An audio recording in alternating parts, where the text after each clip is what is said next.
Shalom, Reverim. Olá, meus amigos, meus irmãos, amados do Senhor. Aqui estamos mais uma vez, para um estudo. E a palavra que eu tenho hoje para trazer é: você viverá coisas extraordinárias em Deus. Fique firme no Senhor, porque você vai viver coisas extraordinárias em Deus. Deus vai abrir os seus olhos espirituais. Ele vai te guiar. Você vai perseverar. Persevera mesmo nos caminhos do Senhor. Não brinque. Às vezes as pessoas gostam de brincar assim, né? Ah, conta uma mentirinha. Essa mentirinha que a pessoa contou, ela estava brincando. Ah, foi de brincadeira. Só que o diabo não brinca de ser diabo, né? Mesmo você brincando, mesmo as pessoas brincando de falar mentirinhas, alguma coisa assim, o diabo não brinca. Então, quem é o pai da mentira, né? Quem é o pai da mentira é o próprio inimigo de nossas almas. Então, nós não devemos mentir nem de brincadeirinha. Que você persevere em Cristo. Não brinque com o pecado, não brinque com mentirinhas, depois falar, ah, foi brincadeira. Não faça isso. Por quê? Porque você precisa estar no centro da vontade de Deus. Então, deixa as coisas, os embaraços dessa vida, deixa os embaraços dessa vida. O que nós vivemos hoje no presente, você muda o seu futuro. Muitas pessoas querem te condenar, te julgar, que gostam de mentir, que são filhos do diabo, né? Porque a Bíblia diz que o diabo é o pai da mentira, né?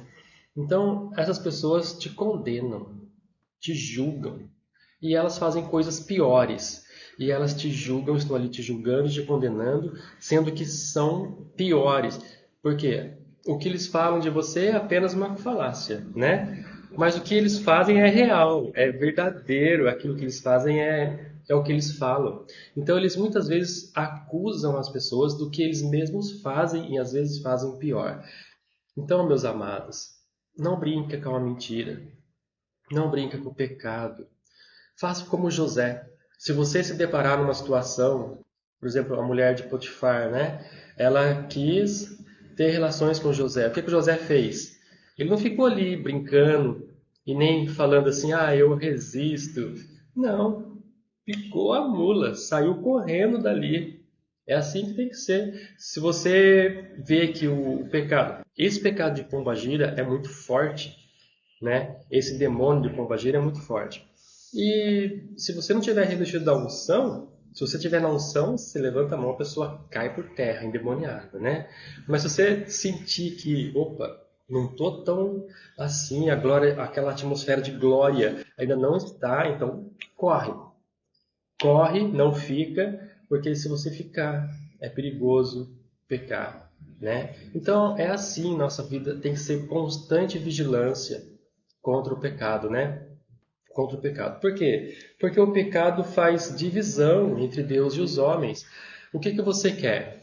Você quer pecar ou você quer a presença de Deus? Então eu escolho a presença de Deus. É tão bom sentir a presença de Deus. E olha, aonde há glória, há proteção. Então, quando você ora e cria aquela atmosfera de glória em volta de você, ali está protegido. É o Salmo 91, né? Abençoado é aquele, né, que habita no esconderijo do Altíssimo. Bem-aventurado ou abençoado é a mesma coisa, né? Então, esteja assentado na presença de Deus. Se você está na presença de Deus, com fé, você tem a proteção de Deus, né? Então, tudo que nós precisamos é estar em Cristo e ligados a Deus. Por que em Cristo? Lá em João 14 nos ensina, né? Orarmos em nome do Senhor, do Messias. Por quê? Porque ele foi o sacrifício vivo. Ele morreu por nós e esse sacrifício que ele fez, Deus aceitou. Então hoje, lavados e remidos no sangue do Cordeiro, nós podemos chegar diante de Deus e não sermos consumidos. Porque se nós chegarmos pecaminosos diante de Deus, Ele nos consome. Porque Deus é santo. A própria presença dele nos consome. Mas se você está lavado no sangue de Cristo, agora você tem um advogado. E essa lavagem no sangue de Cristo te torna limpo para estar diante de Deus, porque o sacrifício do Messias na cruz, o Senhor Deus aceitou, para que ao nome de Jesus se dobre todos os joelhos. Quando a gente fala Jesus, eu estou falando Yeshua HaMashiach, né? A gente fala Jesus porque é um nome que vocês conhecem mais fácil, né? Para vocês entenderem. Mas tem uma diferença aqui. Por exemplo, o paganismo pegou esse nome Jesus e transformou num ídolo, né? Então tem um ídolo. Se você está debaixo das leis de Deus, se você obedece às leis de Deus, você não está com esse ídolo. Mesmo que você fale Jesus, você está referindo-se ao Yeshua HaMashiach. Mas se você está falando Jesus e você não segue os mandamentos de Deus, como por exemplo, até guardar o sábado ou não comer porco, tudo que Deus falou ali, então você está com o ídolo. Então tem que tomar muito cuidado quanto a isso, porque o inimigo veio para tentar confundir as pessoas mesmo, né? E ele tem até o mesmo nome, né?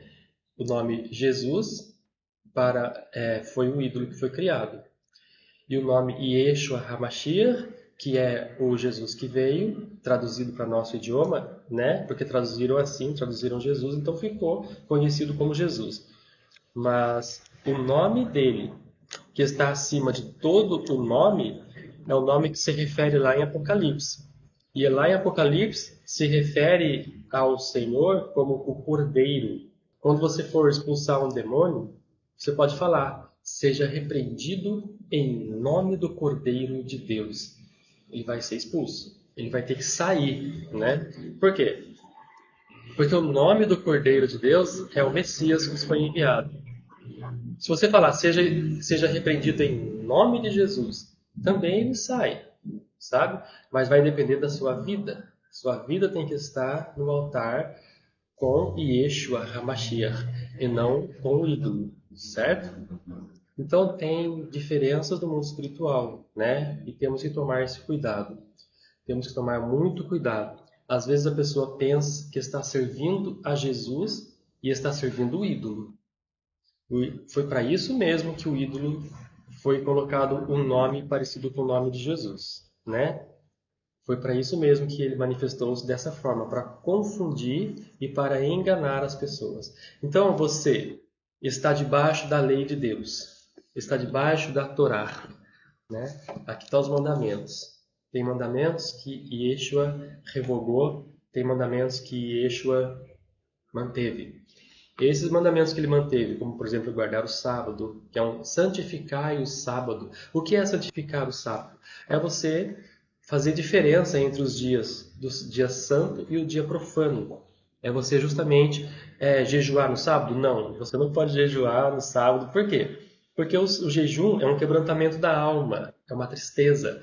Então no sábado você deve celebrar com alegria. Então guardar o sábado é o quê? É se alegrar, é louvar, é cantar hinos, é muitas vezes abrir mão do trabalho, né? Não vai trabalhar para você poder ficar 100% na presença de Deus, adorando ao Senhor, cantando louvores, lendo salmos. É assim que guarda o sábado, fazendo festa, ensinando os filhos o caminho que deve andar, ensinando a família o caminho, né, que deve andar. E é assim, né, que guarda o sábado. Então nós temos que ter essa diferença entre o santo e o profano. Temos que ter essa diferença. Como que eu diferencio uma música santa e uma música profana? Existe isso? Existe música santa e música profana? Olha, a música em si, é claro, temos que ver a origem da música, como ela foi feita, né? O blues, por exemplo, o blues, se você for ver a história, como surgiu o blues, uma pessoa teve um mal súbito, estava morrendo num determinado lugar em público, e ele morrendo, ele se batia assim no chão, e o cara ouviu aquela batida e fez o blues, né? Então, tem diferença, né, entre o santo e o profano. Então nós temos que, quem é músico, por exemplo, tem que saber certinho, sim, o que vai tocar. Você vai tocar música da inspiração, por exemplo, lá na Umbanda, né? Uma coisa invocação de demônios, ou se é para adoração a Deus. Então tem ritmos que surgiram no inferno, né? Também. E tem ritmos que surgiu no céu, porque a música veio de Deus, veio do céu, né? Embora os demônios queiram copiar. Então tem essa questão do santo e profano assim. Mas a partir do momento que você está com a sua vida santificada e você pega uma música para tocar, o louvor que está saindo da sua boca, ele é santo. Tem muitos louvores que também se confundem entre o santo e o profano, né? São louvores, por exemplo, que às vezes a música é pagã. Aí eles pegam aquela música pagã e colocam uma letra gospel, né? E aí quando a pessoa canta aquela música pagã, que foi inspirada de forma pagã, ela canta agora louvando a Deus. E isso é santo ou profano, né? Aí a pessoa fica naquela dúvida. E agora, isso é santo ou isso é profano? Bom, eu posso assegurar para você que o santo e o profano vai depender de você e não da música. A música, ela foi inspirada. Tudo bem, ela foi inspirada, alguém inventou uma cantiga de roda, né? Pegou a cantiga de roda, colocou uma música, uma letra evangélica e a pessoa canta aquela música. A partir do momento que essa pessoa está cantando aquela música, então olha só a diferença do santo e profano, né? Quando a pessoa está cantando aquela música e ela está com a vida no altar, ela está santificada. E o que sai da boca dela é santo. Olha que diferença, né? Mas o santo e o profano não se refere à música em si. Ela se refere ao seu estado de espírito. Por exemplo, se você adulterar, está em adultério, vai lá na igreja e canta uma música, a música que você está cantando foi profana. Você profanou o louvor, profanou o templo, profanou a música. Aquele louvor que deveria sair da alma, sair do espírito, agora saiu sujo. O modelo de oração do próprio tabernáculo. Quando você entra no tabernáculo, o altar da adoração está ali, né? E aí tem a pia da lavação, você vai se lavar ali no sangue do Cordeiro, para depois você entrar no Santo dos Santos. Então, a oração do Pai Nosso tem tudo a ver com esse passo a passo do tabernáculo. Então, nós temos que estar todos os dias, lava no teu sangue, livra do mal.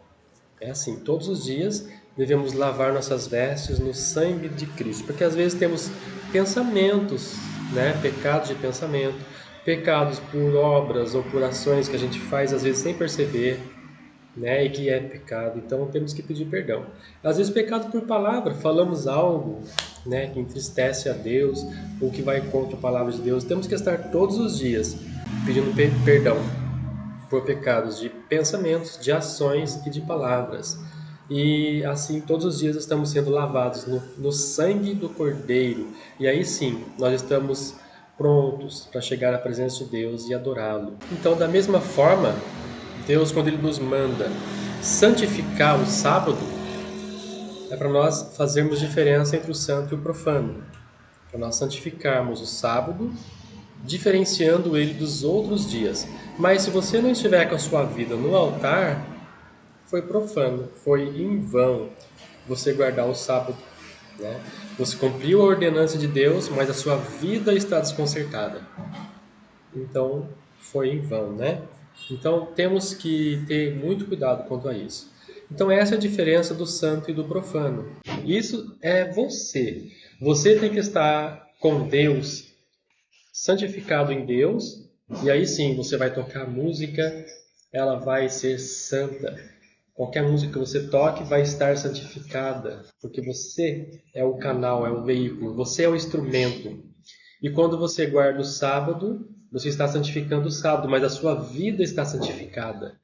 Então é diferente, né? Uma pessoa que não está com a vida no altar, ela queria guardar o sábado para santificar o sábado. Como que ela vai santificar o sábado se a vida dela não está no altar? Porque vai fluir dela, ela é o altar, né? Então a santificação parte da pessoa. É Deus que vem na pessoa e contagia o ambiente. Então é assim, né? É dessa forma. Então, o santo e o profano vai depender de você. Eu entrei nesse assunto, não sei porquê, né? Eu estava com uma outra coisa em mente para falar e entrei nesse assunto do santo e o profano. Amém, né? Amém. Deus sabe o que faz. Então, meus irmãos, tudo que nós precisamos é estar em Cristo, né? Tudo que nós precisamos é estar em Cristo. Quando nós estamos em Cristo, estamos santificados e justificados pelo sangue do Cordeiro. E tudo que sai de nossa boca é santo. Então, quando você fala uma palavra, o anjo vem com uma pena e já escreve aquilo ali que você falou. Escreveu aquilo ali. Como o salmista fala, né? As minhas palavras são como a pena de um destro escritor.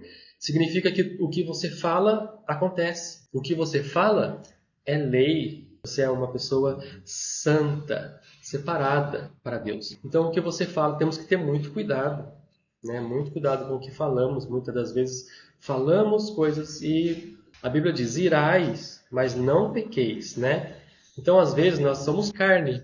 Aquilo vai acontecendo, tem uma hora que você ira, né? E você tem vontade de rasgar tudo, você fica nervoso, né? Só que aí nessa hora você estoura, daqui a pouco você já está calmo, já se acalmou. Por quê? Você pode irar, porque a Bíblia nos ensina assim: irai-vos, mas não pequeis. Então, quando você irar-se, controle sua ira imediatamente.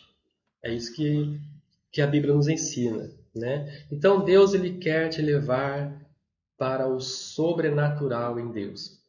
Então, através do sangue de Cristo, somos lavados no sangue de Cristo, somos limpos. E agora é só você andar no caminho, não minta, não brinca com o pecado, corra. E é muito difícil, por isso que José nos deixou o exemplo na Bíblia, né? Ele fugiu, ele correu, isso não é vergonha. Isso é preciso ter mais força para você falar não. É preciso ter mais força. Olha que coisa interessante, né? É preciso ter mais força para você falar não do que você ceder e cair em pecado.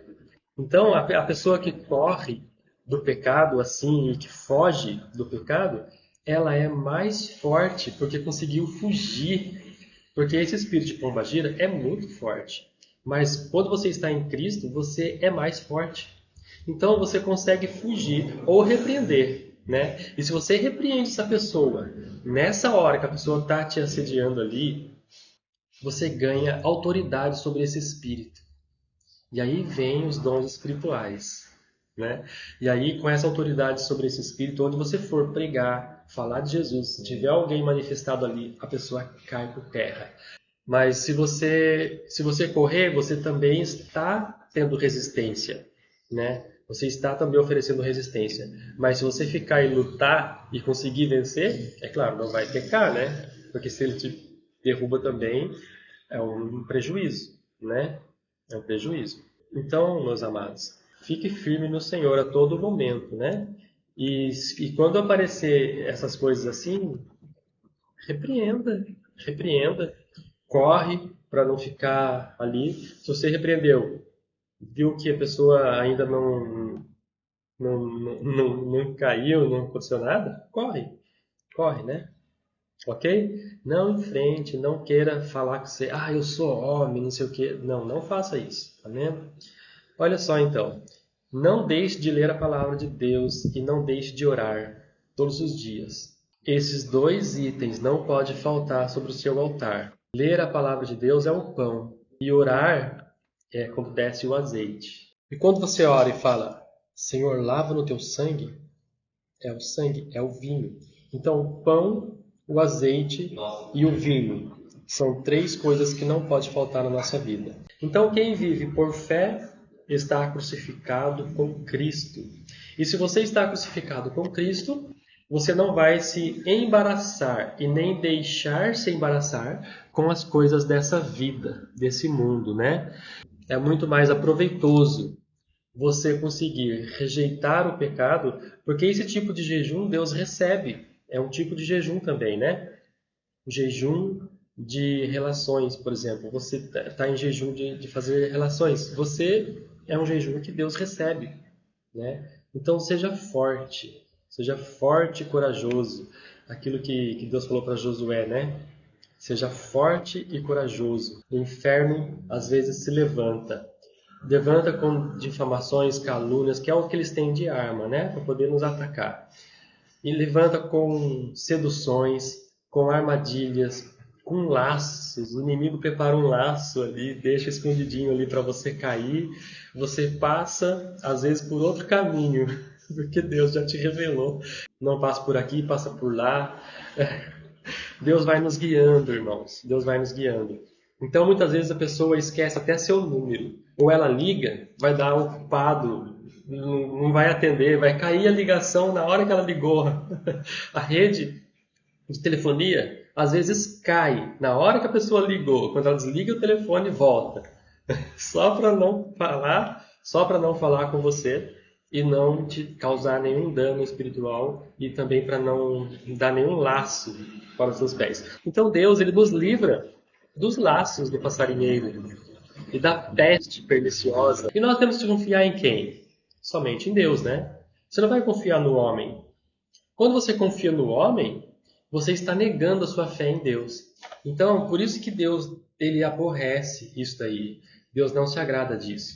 Por isso que Deus fala assim, maldito o homem que confia no homem. Ali, quando ele fala isso, ele não está falando que a pessoa que confia no homem literalmente é maldita. Ele está falando, sim, que aquela pessoa que confia no homem no lugar de Deus, ou seja, você deve esperar em Deus as coisas, né? Você deve esperar pela provisão de Deus, deve esperar pelas bênçãos dos céus. Mas se você esperar que aquela pessoa te abençoe, você está confiando no homem e não em Deus.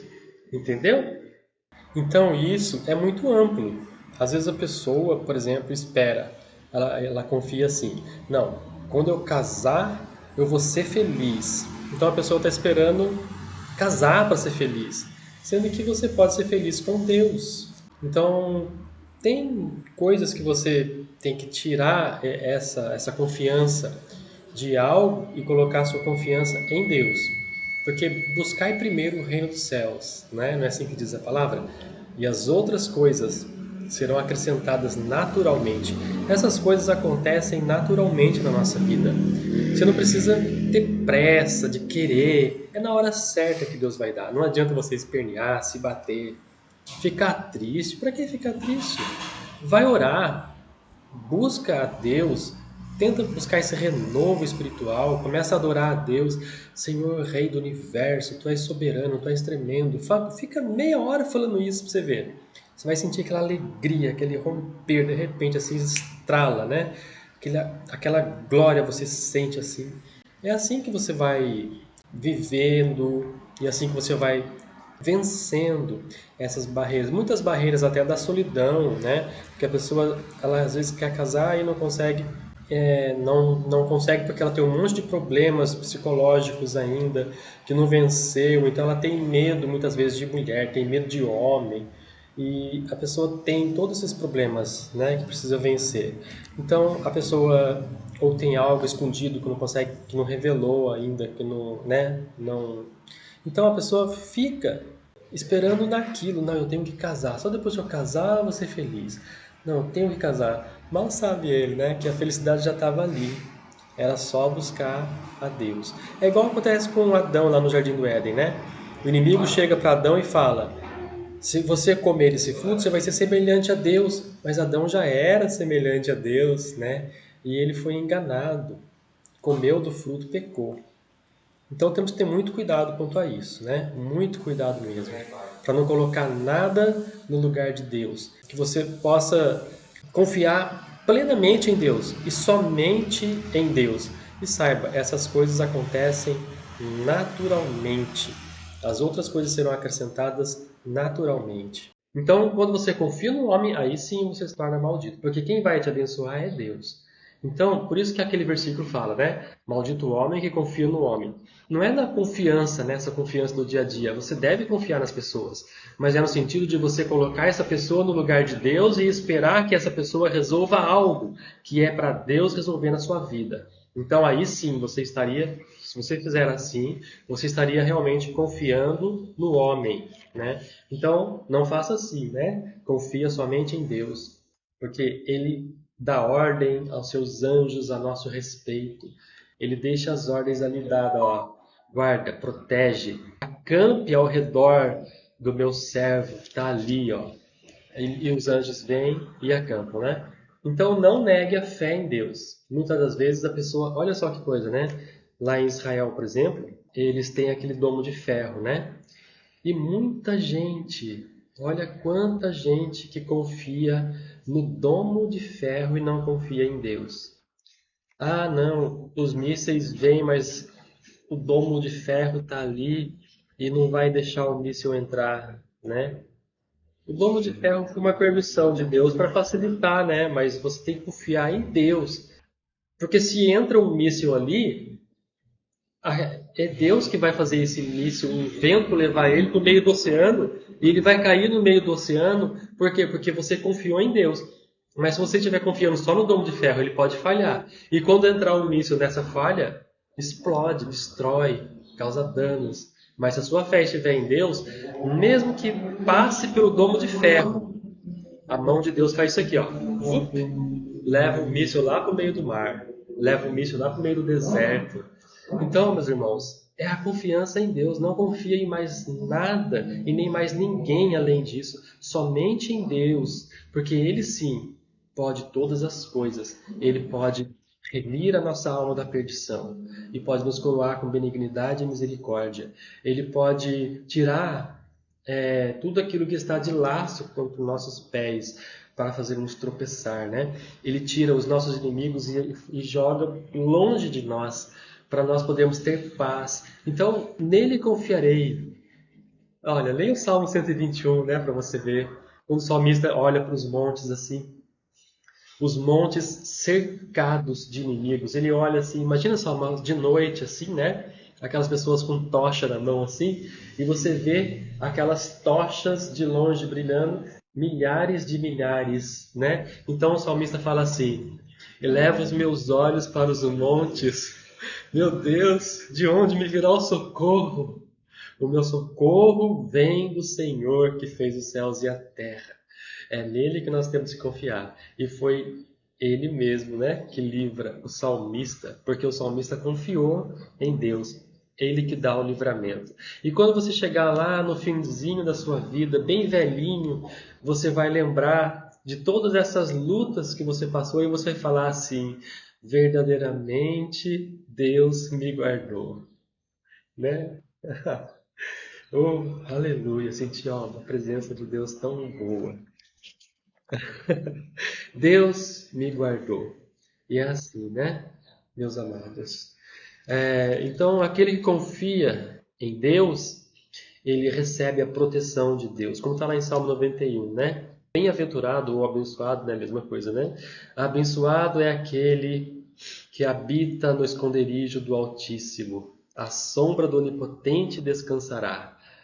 Né? Aí ele fala ainda mais, né? 1000 cairão ao teu lado, 10.000 à tua direita, mas tu não serás atingido. Então o que Deus está falando para nós? Para confiarmos nele. Ele já garantiu a vitória, confia somente nele. A confiança em Deus, né? A nossa confiança em Deus. Nós temos dois reinos em guerra, né? Só que tem uma diferença entre um. O reino dos céus é um reino. As trevas, eles querem copiar o reino, mas só que eles, como os demônios são gananciosos, eles querem um império. Eles não querem um reino, eles querem um império, né? Então, olha só, a Bíblia fala da diferença do reino e do império, o império das trevas, né? Então, por exemplo, no reino dos céus, Colossenses 1:13 diz assim, ó: ele nos livrou do poder das trevas, que é o império das trevas, né? E nos transferiu para o reino do seu amado Filho. Nos transferiu para o reino do Messias. Nos transportou para o reino messiânico. No reino, a pessoa, ela que está no reino, né? Ela se senta com os príncipes. A pessoa é tratada como um filho, porque o rei, ele trata os seus súditos como filhos. Né? Nas trevas, eles são tratados como lixo, né? Faz isso ou você morre. É bem assim, né? Faz isso ou você morre. Lá no reino, não. Faz. Faz isso e você vai e faz por amor. Porque a liderança é diferente da mandança, né? Lá no céu impera a liderança. O reino das trevas é o chefe, né? Aquele que manda, mas não é aquele que ama. Ele não ama. Não tem amor no inferno. Então, no reino, todos se sentam com os príncipes e todos dão opinião. É uma democracia, né? Todos dão opinião, todos falam. No Império das Trevas, não. O que o imperador fala? É assim, é o ditador, né? É assim e acabou. E ai, de você, se não fizer, você morre. E a sua família inteira morre, tudo, né? É assim, né? No Império das Trevas. Então, muito cuidado nessa hora, né? Porque sabemos que existe dois reinos e que tem agora também o inferno, o império das trevas e o reino dos céus, né? E as trevas, eles tentam copiar a luz, eles tentam copiar tudo que é referente a Deus, eles querem copiar. Então, olha só, Deus mandou o seu Filho ao mundo, né? Como lá em João 1:1 diz, né? E o Verbo se fez carne e habitou entre nós. O nome do Senhor Jesus é Yeshua, Yeshua HaMashiach. Ele foi traduzido para o nosso idioma como Jesus. Amém. A gente orando Jesus é o nome de Yeshua. Aí o que acontece? O Império das Trevas copiou isso daí, transformou o nome Jesus em um ídolo. Daí as pessoas que estão seguindo agora, pensando que estão seguindo a Jesus, estão seguindo o ídolo. Então tem que ter muito cuidado nisso, né? Muito cuidado nessa hora. Qual é a diferença de você seguir a Jesus e qual a diferença de você seguir o ídolo? Qual a diferença? Os dois chamam Jesus, né? O ídolo foi colocado o mesmo nome de Yeshua, que foi traduzido para o nosso idioma. Então temos que estar muito atento quanto a isso. Então como que você segue o ídolo e como que você segue a Cristo verdadeiro? Você vai seguir a Cristo obedecendo conforme a sua palavra. É aqui, é a palavra de Deus, né? Então você obedeceu conforme a palavra de Deus, você está seguindo Yeshua HaMashiach. O ídolo é quem segue o ídolo, a idolatria. Então o que é a idolatria? A pessoa ela tem um ídolo, ela crê naquele ídolo, mesmo que seja só um símbolo que faz referência a algo lá do céu. A Bíblia é clara. A Bíblia diz: não faças nenhuma imagem de escultura, nem do que há no céu, nem do que há na terra, nem do que há embaixo da terra. Então já tem essa ordenança. Então eles fizeram, o pagão pegou símbolos cristãos, símbolos religiosos e fez o paganismo em cima disso e transformou isso num ídolo. Então existe um ídolo com o mesmo nome de Yeshua, de Jesus, né? Então, como é que você vai diferenciar um do outro? Seguindo. Quando você quer seguir Yeshua, você vai seguir a palavra. Quando você quer seguir o ídolo, muitas vezes as pessoas não querem, mas seguem por instinto ou pensando que é Yeshua, o enviado, mas está seguindo o ídolo. Então, essas pessoas, o que acontece? Eles estão obedecendo ao ídolo. Eles têm um ídolo, eles acreditam no ídolo, eles pedem olhando para o ídolo. Então tem que ter muito cuidado mesmo, né? Porque o império das trevas, eles são astutos. A Bíblia diz que os filhos das trevas são mais prudentes até que os filhos da luz, né? Por quê? Porque nós somos pacíficos, não queremos guerra, né? Já os filhos das trevas não, eles são treinados para guerra, eles querem sangue, eles querem guerra, então eles acabam ficando mais prudentes. E é isso que a Bíblia nos ensina. Então, se você tem essa diferença, se você está seguindo Yeshua HaMashiach, está seguindo a palavra de Deus, você vai obedecer a palavra de Deus. As coisas que Roma coloca, você não vai seguir, porque aquilo se refere ao ídolo. Então, busque uma Bíblia com uma tradução mais legítima, né, mais próxima do original. Busque ler a Bíblia com mais frequência para você aprender mais de Deus, mais e mais a cada dia. Vai crescendo na graça e no conhecimento.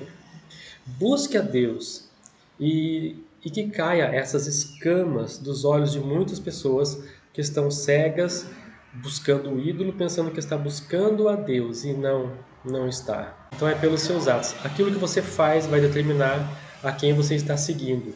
Deus mandou seu Filho ao mundo, vamos segui-lo para irmos para o céu.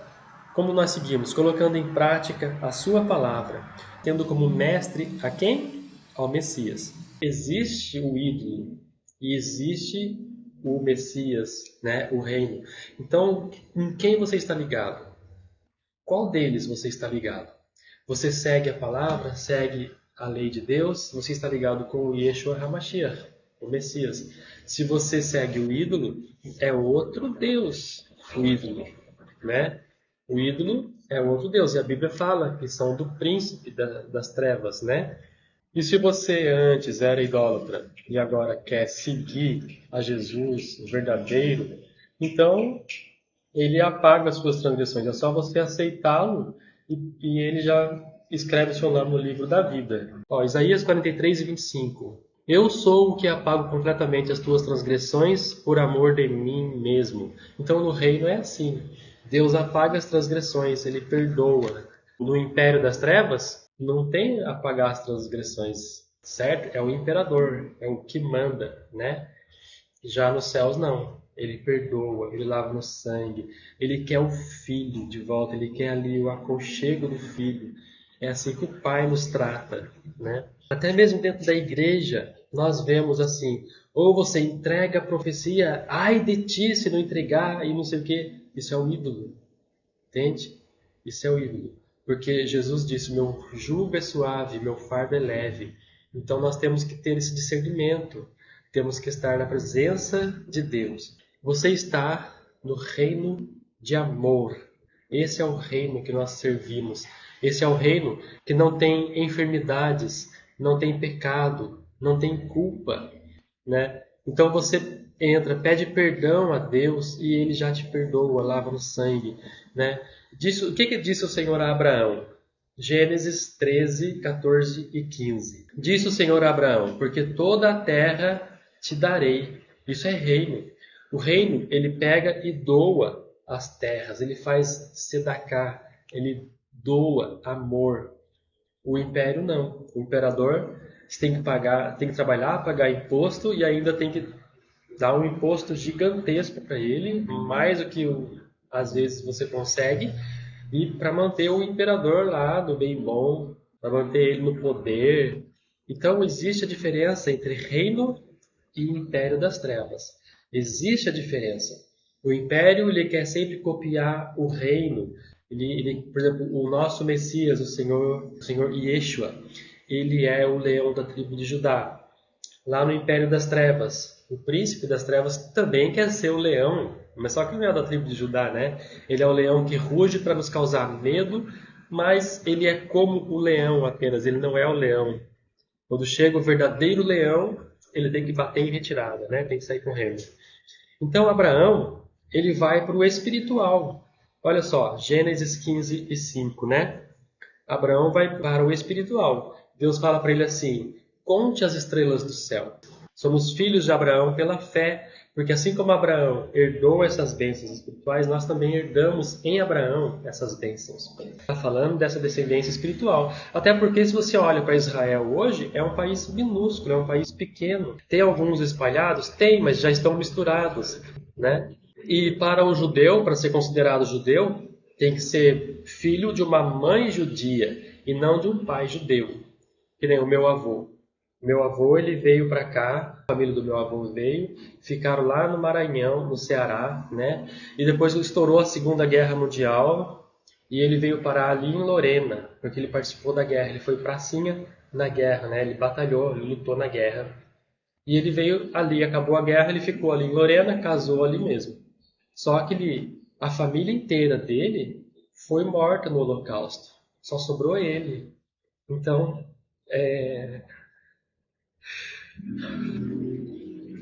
quando,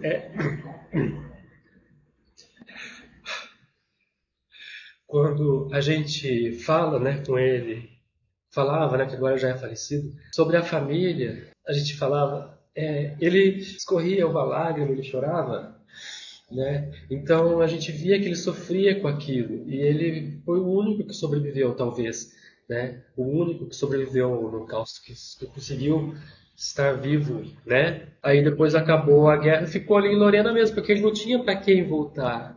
Já tinha tudo morrido, já tinha tudo sido morto, né? Não tinha para quem ele voltar. Acabou a guerra, e agora? Ele ficou lá em Lorena mesmo, casou-se com a minha avó ali e constituiu a família dele ali, né? E então, perante os judeus, eu não sou considerado judeu porque eu sou da descendência do meu avô, não foi uma mulher judia. Mas olha como Deus é sábio, né? Olha como Deus é sábio. O Messias, por exemplo, né? Eles falam lá que lá no livro de Mateus tem a genealogia do Messias por parte de José. Então tá ali. E José tudo e chega em Davi, né? Aí tem algum judeu que fala assim: "Não, tá vendo? Ele é filho de José e Maria", né? Mas só que a Bíblia lá em João capítulo 1, versículo 1 fala outra coisa, né? Fala que no princípio era o Verbo era Deus e estava com Deus, e o Verbo que se fez carne e que habitou entre nós. Então como que é isso? Deus falou, né, que vou salvar a humanidade. Aquele verbo que Deus soltou, o Espírito Santo, com o poder infinito que ele tem, pegou aquela palavra, transformou numa semente e colocou no ventre de uma mulher. É assim que fala lá em João capítulo 1. Então, como é que eles falam lá em Mateus que Jesus era filho de José, né? Que eles falam a descendência de José. Olha só como é perfeita a genealogia escrita ali, né? Ele era filho adotivo de José, né? Sim, ele era filho adotivo. Só que Mateus, Marcos, Lucas e João são 4 testemunhas. Não são assim, não são, é como se fosse, não é um evangelho que foi feito para pregar a palavra. Foi uma tese que foi elaborada para testemunhar a favor do Messias quando ele estava sendo julgado na cruz para ser morto, né? Então essa tese que levantaram foram 4 testemunhas e existe realmente uma divergência entre os evangelhos justamente por causa disso, porque se a testemunha, se todas as testemunhas falam a mesma coisa, existe uma certa combinação entre elas ali, né? Agora, se uma testemunha fala e esquece alguma coisa de falar, então esse depoimento é válido, né? E é o que acontece nos livros de Mateus, Marcos, Lucas e João, eles falam a mesma coisa. Mas só que se você pegar Mateus e comparar com Marcos e Lucas, tem algumas divergências no sentido de algumas coisas que esqueceram de colocar. Então, se você quer ler os evangelhos, leia os 4 evangelhos juntos, né? Leia os 4 evangelhos juntos, Mateus, Marcos, Lucas e João, seguindo a mesma sequência dos fatos. E aí você vai entender bem o que falta em um é colocado no outro e você vai ter a visão de um todo, né? Que nem essa passagem de Mateus 15, né, que fala ali sobre o lavar as mãos, né, que muitos interpretam que não pode comer, que pode comer porco. Não é o pode comer porco. O que Jesus está falando ali é que pode comer com a mão suja. Se você ler Mateus e comparar com Marcos, lá em Marcos deixa entender que é porco que você pode comer, porque não fala das mãos sujas. Mas lá em Mateus explica. Ele fala que é por causa da mão suja. Lá no finalzinho da parábola explica, tem a explicação da parábola. Então nós vemos que temos que ler os 4 evangelhos para que a gente consiga ter esse discernimento, né? Consiga ter esse entendimento sobre o que o evangelho está falando. Então ali os 4 evangelhos são 4 testemunhas que testemunharam em favor de Cristo quando ele estava sendo julgado.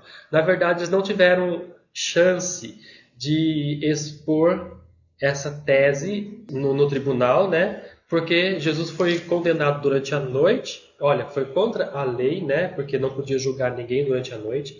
Ele teria direito ao advogado, não teve advogado. Ele só foi acusado, sem direito de defesa, e ele foi morto na cruz. O inimigo muitas vezes tenta fazer isso conosco, né? Eles querem nos condenar sem direito de defesa, né? E isso aconteceu com Jesus, mas conosco Deus não permite, né?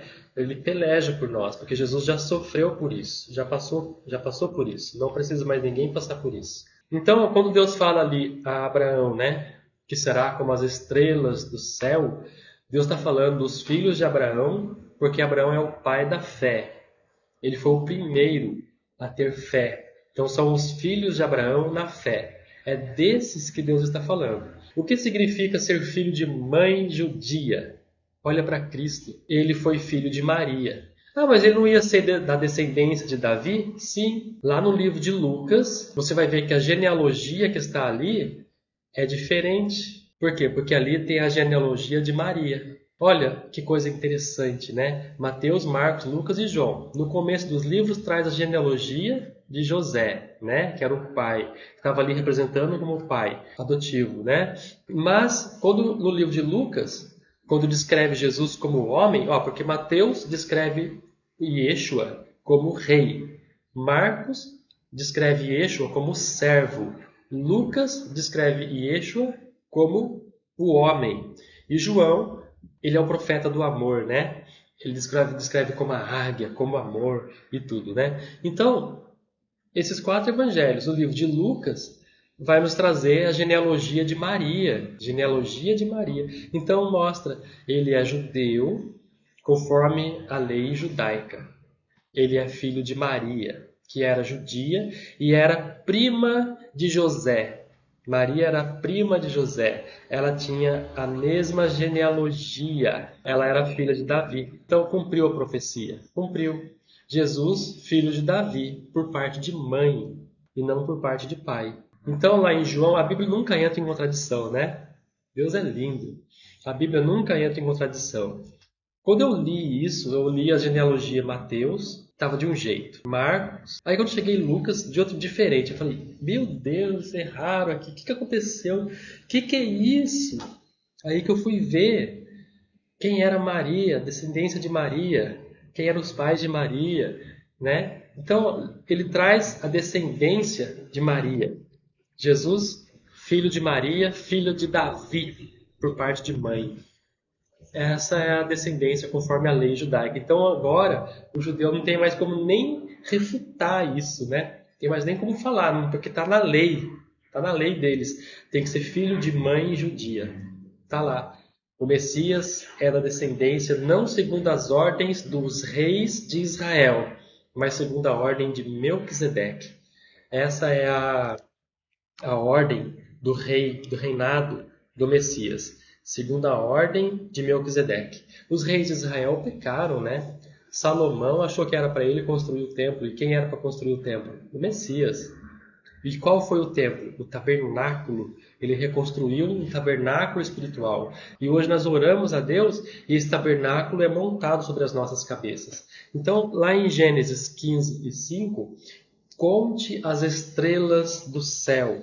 Está apontando para aqueles que têm o Messias e estão enxertados no corpo, estão enxertados em Israel através do Messias, então como filhos de Abraão. Então tenha fé em Deus, tenha sede de Deus. Seja como a corça. Sabia que a corça, quando ela tem sede, olha, a corça, lá em Salmos 42 fala sobre a corça. Assim como a corça. O que isso significa? Quando você começa a ter sede de Deus, a corça, ela fareja a nascente do rio. Então a corça, ela está com sede. Ela faz assim, ela começa a farejar e ela sabe de que lado está a água. Então a corça está ali e ela quer beber água. Ela não bebe qualquer água. Ela bebe só a água da fonte. Só da fonte.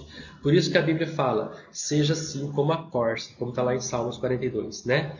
Então a corça, ela sente o cheirinho da água. Você já sentiu o cheirinho de chuva?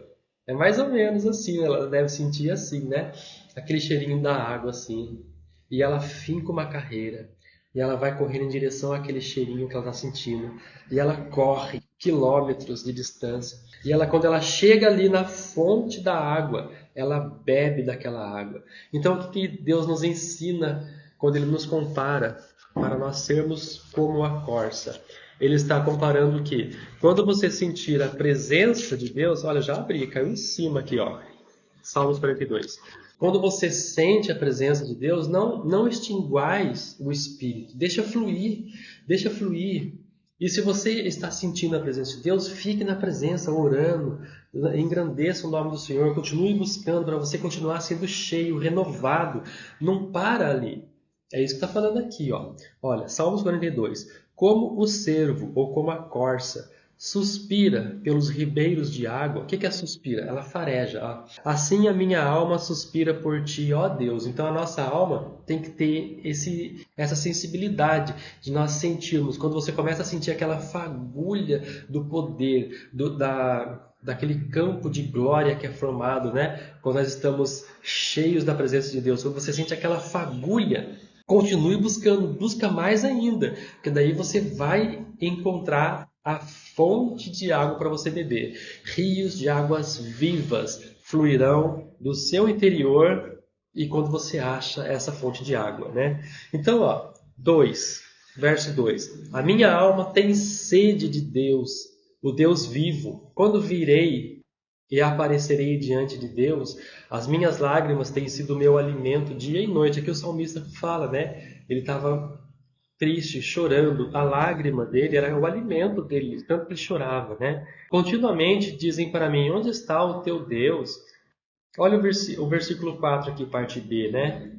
Com voz de alegria e louvor com a multidão, agradava-se o dia santo. Ó, dia santo. O que é o dia santo? É um sábado. Olha só, vamos ler o capítulo inteiro, o versículo 4 inteiro, ó. Quando eu me lembro dessas coisas, derramo minha alma em mim, pois eu havia ido com a multidão. Eu fui com eles à casa de Deus, com a voz de alegria e louvor. Ou seja, ele foi com a multidão na casa de Deus com voz de alegria e louvor. E a multidão que guardava o dia santo, que eles estavam guardando o sábado. O que é o sábado? O sábado é um dia de descanso. A palavra Shabat não significa sábado, significa descanso. Então a Páscoa é um Shabat. É um dia de descanso. As festas bíblicas, como nós tivemos agora, passou, né, a festa de Sukkot. O primeiro dia da festa é um Shabat, é um dia santo, é um dia de descanso. E o 8º dia é um Shabat, também é um dia de descanso. Então não caiu no sábado, mas é um Shabat porque é um dia de descanso. Amém? Então aqui o salmista fala que no sábado devemos se alegrar, né? Ó, ele estava ali com a multidão que guardava o dia santo com alegria e louvor. Então aqui nos ensina a guardar o sábado, né? Com alegria e louvor. Ó, verso de número 5, né? Por que estás abatida, ó minha alma? Então no sábado a alma dele estava abatida. Então ele pergunta, por que estás abatida, ó minha alma? Não sabes que no sábado temos que nos alegrar? Então se alegre em Deus. É isso que ele está falando para a alma dele. Isso é nós falarmos com nós mesmos, né? Quando nossa alma está aflita, abatida. Por que estáis inquieta dentro de mim? Espere em Deus, pois ainda o louvarei pelo socorro do seu semblante. Então espera em Deus, confia em Deus. Olha essa palavra, no começo eu comecei falando sobre a nossa confiança em Deus, né? E agora esse versículo ele converge para uma conclusão desse assunto, né? Temos que ter a nossa confiança inteiramente em Deus. Não devemos confiar em mais nada, nem em mais ninguém, a não ser Deus, somente Deus. Porque quando você confia em outra coisa, está substituindo Deus e negando a fé. Então confia somente em Deus. Por quê? Porque o nosso socorro vem do Senhor, do seu semblante, o seu rosto, que faz o rosto brilhar e esses demônios caem tudo por terra. Né? E é assim que Deus faz. Então nós o louvaremos. O que é o louvarei pelo socorro do seu semblante? Fala que quando você for socorrido por Deus, deve apresentar um louvor. E como que é o louvor de quando você está com gratidão? É um culto de ação de graças, né? Então faça um culto de ação de graças. Quando você tomar posse da sua vitória, faça um culto de ação de graças. Ó, versículo 7, né? Um abismo chama outro abismo. Ao barulho das tuas quedas d'água, todas as ondas, as tuas vagas estão sobre mim. Aqui ele começa a falar, né, que um abismo chama outro abismo e começa a explicar, né, o problema que ele estava passando. Aí ele fala no versículo 9, ó, eu direi a Deus, a minha rocha, porque, olha só, ele está confiando em Deus. Então Deus é a minha rocha. O que é a rocha? Quando você pisa na areia, o seu pé afunda, não tem firmeza. Quando você pisa na rocha, Você está pisando sobre algo sólido, está com firmeza. É isso que o salmista fala aqui, né? Que a nossa confiança em Deus é como andarmos com firmeza na rocha. Porque sigo pranteando por causa da opressão do meu inimigo? Verso de número 10.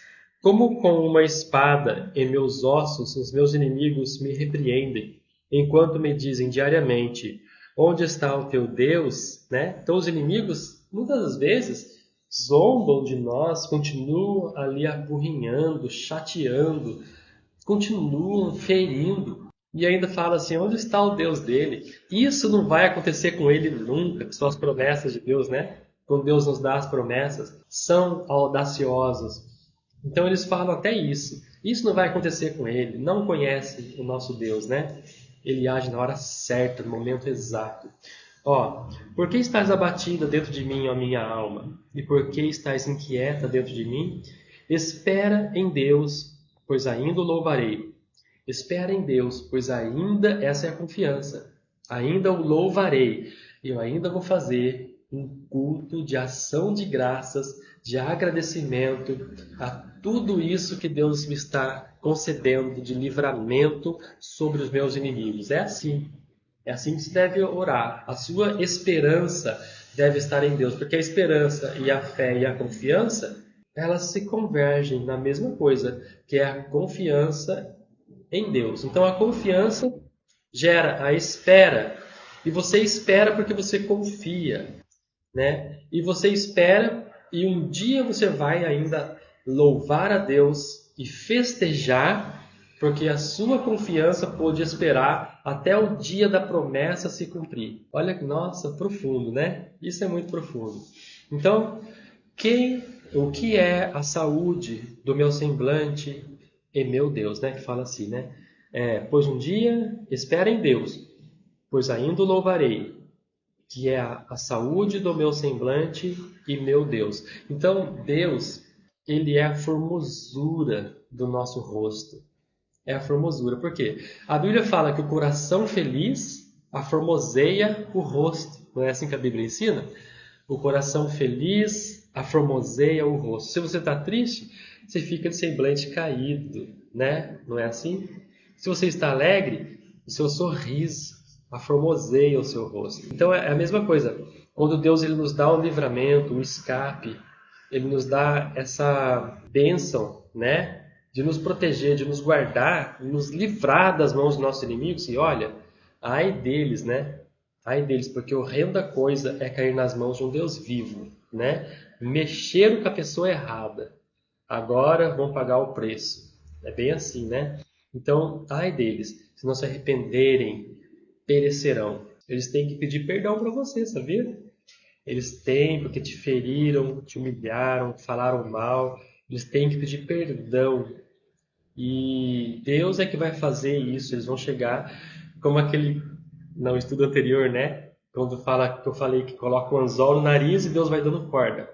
Chega uma hora que chega a hora de puxar o peixe, né? Então Deus começa a puxar a linha e o peixe, o anzol no nariz, começa a se debater, mas daí começa a doer, né? Aí começa a sentir dor e ele tem que vir, porque senão dói muito mais. E Deus vai puxando. E quando ele chega ali, então, o que Deus faz? Tira o anzol, corta a cabeça, corta o rabo, tira a escama e entrega os teus inimigos nas tuas mãos, limpinho. É assim que Deus faz, né? Então, meus queridos, meus amados irmãos, essa é a palavra que Deus colocou no meu coração hoje para trazer para vocês. Uma palavra de confiança, uma palavra de fugirmos do pecado, confiarmos em Deus e em mais ninguém, em mais nada. E a palavra central é: você vai festejar em breve, porque Deus te dará a vitória que você tanto espera, e tanto confia, e tanto almeja.